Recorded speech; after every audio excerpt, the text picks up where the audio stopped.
I'm here at the opening of the Let Paul Robeson Sing exhibition marking the 80th anniversary from when he performed at the Pavilion in Mountain Ash.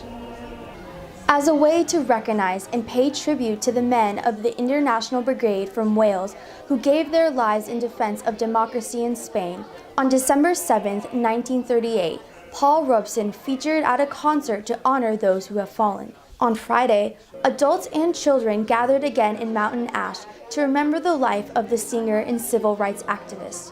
The exhibit showcased photos and news clips of Robeson to help tell his life story.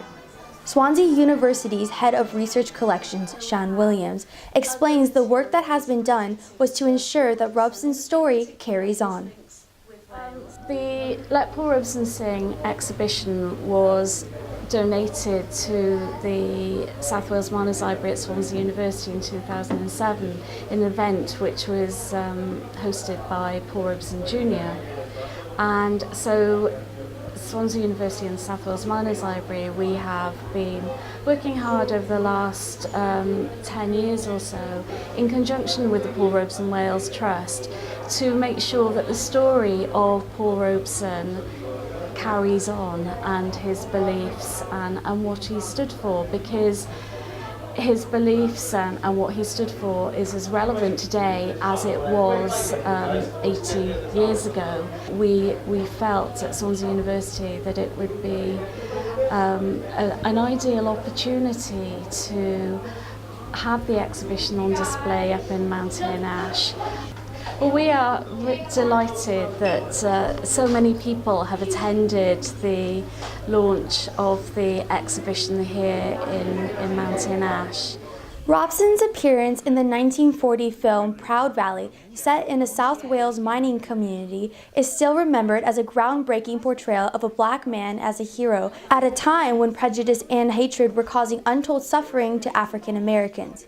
Chair of the Paul Robeson Trust Wales, Harry Ernest, explains that while some have tried to remove Robeson from history, he still remains as one of the most prominent civil rights activists.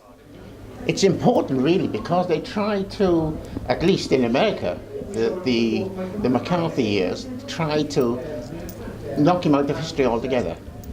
Fortunately for us, it's failed miserably because everybody with any common sense at all knows who Paul Robeson was and what his standards and what his principles were.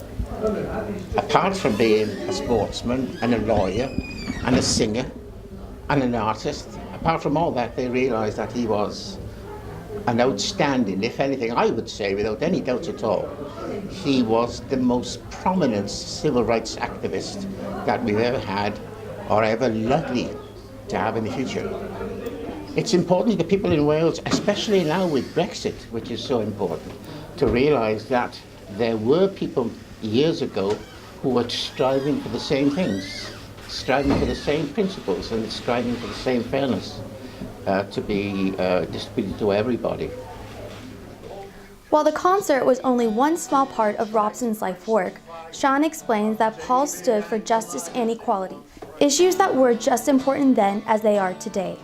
The issues that Paul Robeson stood for, he stood for justice and equality. Those issues are just as important today as they were 80 years ago. I am overwhelmed by the response to the exhibition today, and I think in these uncertain times with the uncertainty of Brexit, and there's been a feeling I sense of apathy. So there's been a intergenerational discussion and support this morning for the exhibition, and I hope that those discussions will continue into the future. The exhibition will stay at its current location until Saturday, December 8th before moving to the Cannon Valley Museum. Nichole Louchios, That's TV.